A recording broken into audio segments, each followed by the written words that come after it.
I actually came to Ordos just to see the desert, which is the only place close to Beijing. You don't need to prepare much outdoor equipment, you don't need to travel long distances, and you don't need to face life threats. You just park your car on the side of the road, climb a sand dune, and you will be in another world.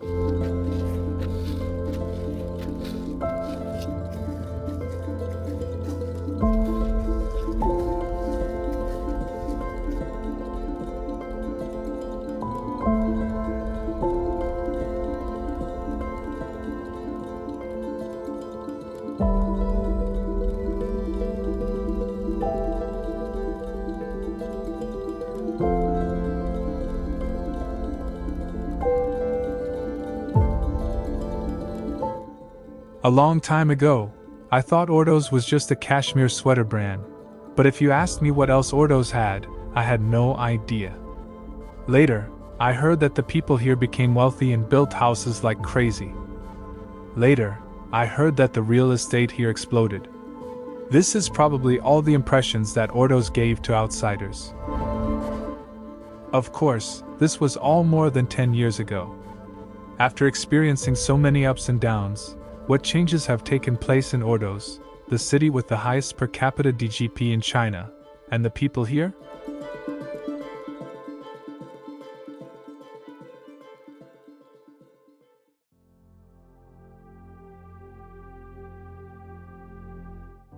"15 years ago, the BBC said that this place was a ghost town, but after you see what my lens shows, you will naturally not associate this place with a ghost town. Those real estate projects that were hit by thunderstorms are now being occupied one after another. And after I walked around for a few days, I even felt that the people here had an indescribable sense of happiness. People who often go to Inner Mongolia actually have the first impression that the cities here are big. The wide roads and relatively few traffic constantly tell you that this is Inner Mongolia. Driving is a very refreshing thing. Not to mention the south. Even in the northern cities, there are rarely such scenes. In Ordos, even if you want to eat, driving is the best choice. In addition, they almost don't have to worry about parking. There are endless parking spaces in any place, and they are basically free. I think this has something to do with the character of the people in Ordos. For them, it is completely unnecessary to earn small money such as parking fees. So driving here does feel like being in the western United States. I actually think that this should be what northern cities should look like.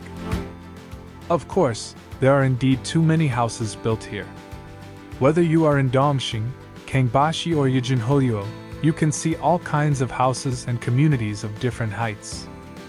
And when you get closer to these houses, you will find that they are not fully occupied.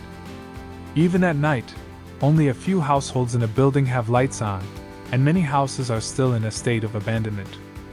But I found that the people of Ordos should have long been accustomed to such a situation. Walking on the street, the shops under the community are still open. There are still as many people as there were originally, but there are many more high-rise buildings in the city, and life has not changed much. After all, the hot real estate thunder has been over for many years. I casually walked into a community similar to a villa area. The houses and environment are quite good, but seeing that the houses are vacant and overgrown with weeds, I thought it was completely abandoned. Who knew that when I got closer, there were actually 1 or 2 households living in it. After talking with the owner, I found that although they bought the house at a high price, it has fallen a lot now, but at least they still have relatively stable jobs in Ordos, so they don't have too many complaints. I have been to many places across the country recently.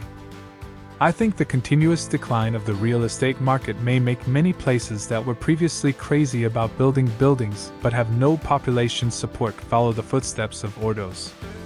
Walking on the road in Ijinhoro, you can still see buildings under construction. I asked the locals, some houses are indeed unfinished, but the government thinks that unfinished buildings affect the image of the city. So at least they should be completed and not blocked there. It is indeed better to have money. This is not something that those governments trapped by local debt can do. The size of the city in Inner Mongolia is also reflected in the various large squares. There is always a huge square in front of the government. The square group in front of the Ordos People's Government can be said to have maximized the role of the square. I even feel that Tiananmen Square is dwarfed. This 3-kilometer-long area brings together various museums, libraries, theaters, shopping malls, restaurants, and various parks. I think because the living area of the residents here is too wide, and because the population density here is much smaller than that of cities in the mainland, they always need an area for leisure, entertainment, and celebrations, and the huge square becomes very important. Of course, the current square also plays an important role in displaying the image of the city. This square is the center of Kangbashi, and now it has become the center of Ordos. They have taken care of it in an orderly manner, and locals and tourists can feel the prosperity of the entire Ordos when they come here. In Ulan Ulan River Square, there are spectacular fountain performances every day, which is the ultimate expression of the function of the square.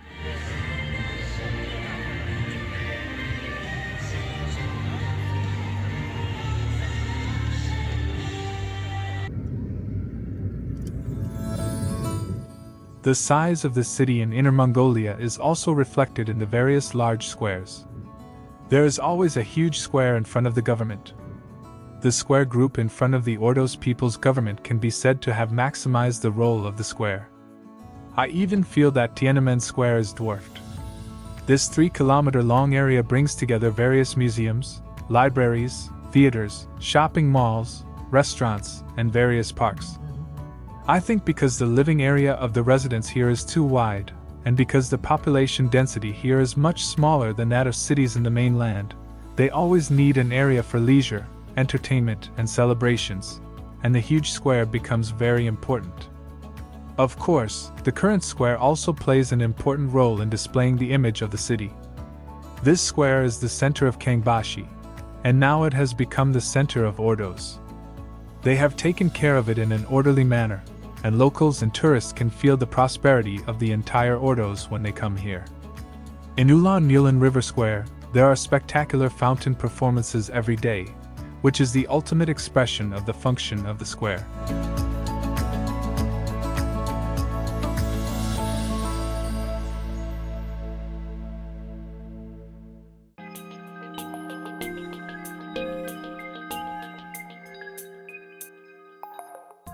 In Kangbashi and Yijin Holo, you really feel like you are thriving. I even feel that the urban construction here is much better than the Xiongnan I have been to, and it is more suitable for life. In Kangbashi, everyone will most likely come to Gangis Khan Square. These statues of Gangis Khan are indeed magnificent. To be fair, whether you are in Dongxing or in the urban area of Kangbashi, apart from some Mongolian words on the street signs, it is actually very difficult for you to feel the Mongolian culture, so in the square here, these statues and these patterns are even more important. It can be said to be spiritual inheritance. The Ordos Museum obviously represents the expectations of the people of Ordos. I think the avant-garde design is outstanding in any city in the world. I can feel that the people of Ordos actually hope that their city will be more international, but of course there is still a long way to go. When I walked into the museum, before I started to look at the exhibits inside, I was already attracted by the sense of space conveyed by the architectural design, thinking that this was a place where the money was spent very well. But when you see these slogans, it brings me back to reality. I think some slogans don't need to be hung in front of others every day, but let everyone keep them in mind to be considered a real skill.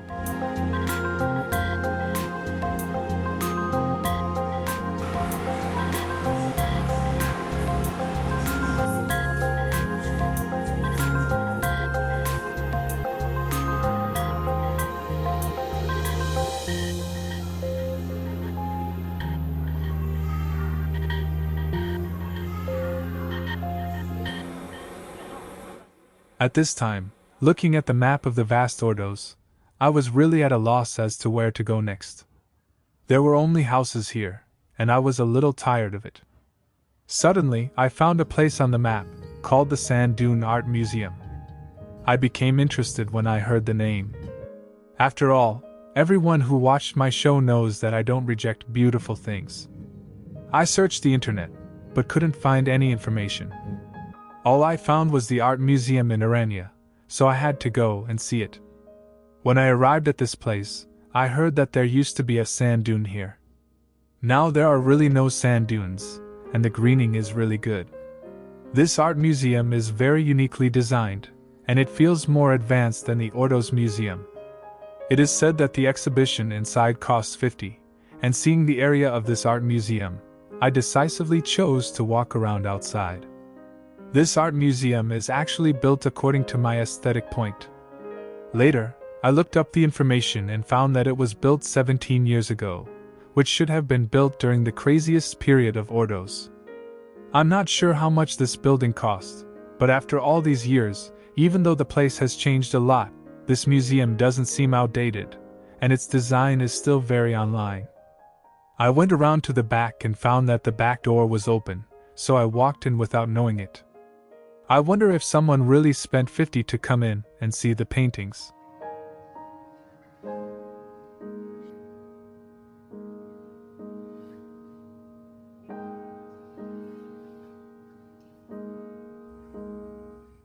Next to this art gallery, there is also a relatively inconspicuous Kangbashi planning exhibition hall. I was excited to go in and was kicked out halfway through. It seems that this place is not open to ordinary people. But the outside of this exhibition hall shocked me a little. I don't know whether they built it themselves or moved a small building in the Jiangnan style from somewhere. To be honest, the design is very exquisite and it is not the style of northern cities at all.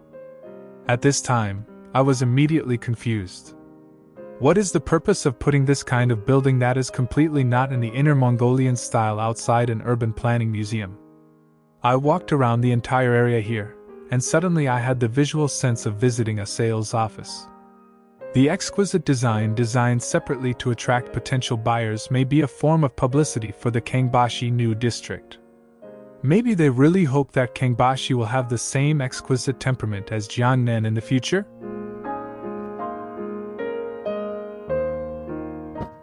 Kangbashi also has a very famous racing track, which is one of the only two F2 level racing tracks in the north. To be honest, I know that many famous domestic events are held here. But compared with Beijing's Jingang racing track, except for some racing activities inside, the surrounding area of the racing track is a bit desolate. In fact, it can be seen that this racing track, which was built in 2010, was probably planned during the hottest years of Ordos real estate. Ordos also hopes to use this place to drive the racing economy. However, the geographical location of Ordos is far away from the developed areas where car enthusiasts gather. I think building a racing track alone should not be enough to drive the racing economy. 亲爱的观众朋友们，大家晚上好。这里是军歌嘹亮双优文艺晚会的现场，欢迎您的到来。大家好，我是鄂尔多斯市融媒体中心的主持人王涛。大家好，我是鄂尔多斯市融媒体中心的主持人徐倩文。When I came, it happened to be the Army Day. There were fireworks shows, drone performances, and singing parties. It felt like a festival. I haven't seen such a lively Army Day in mainland cities. Of course, I guess it may be that there is indeed a history of military-civilian co-construction here.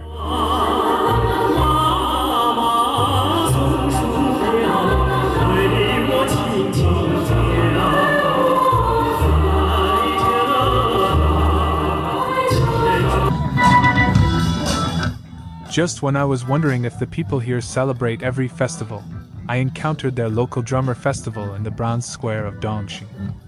Many children gathered together to play drums. I have never seen this scene before. I was really amazed by their square life. When I came to this square during the day, it was empty. I thought it was a bit of a waste that such a large square was not occupied. At night, the importance of the square was reflected.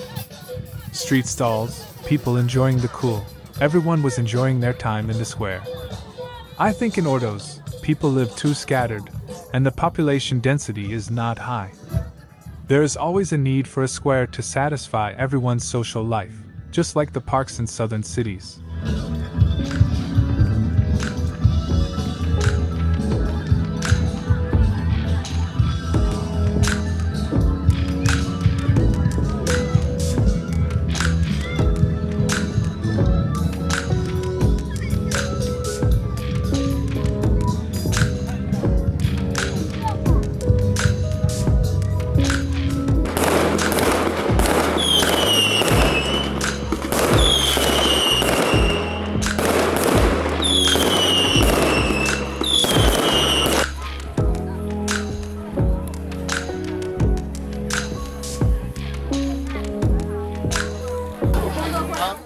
I was hungry at night, so I found a famous night market in Dongshan called Jiadai. To be honest, this night market is not big, and there may not be as many people as in other cities. But considering that Ordos has a population of only more than 2 million, this is the most crowded place I have ever seen. I rarely took the initiative to shoot catering before, but this time I know why so many people come to shoot eating broadcasts. Not only is the traffic huge, but they can also eat for free. When I was shooting a stinky tofu stall, the stall owner stopped me and asked me to give him a bowl of food. I couldn't refuse it, I had to eat it. If I continue to shoot like this, my stomach will not be able to hold it at night, so I scanned a few stalls and quickly slipped away.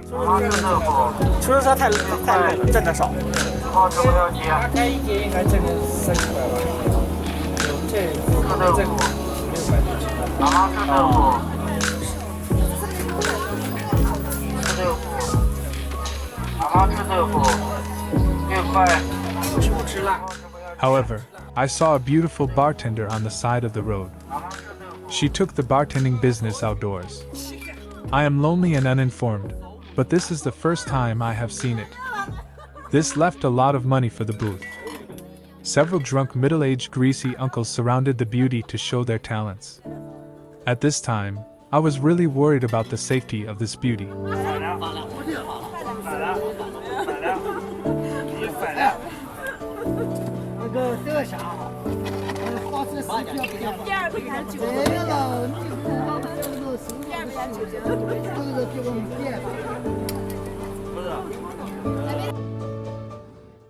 Life in Ordos is totally different from what I imagined in northern cities. It obviously exceeded my expectations. My biggest feeling here is that people in Ordos are very satisfied with their lives, as you can see above. In addition, it is difficult to encounter traffic jams when driving here, and you won't worry about parking.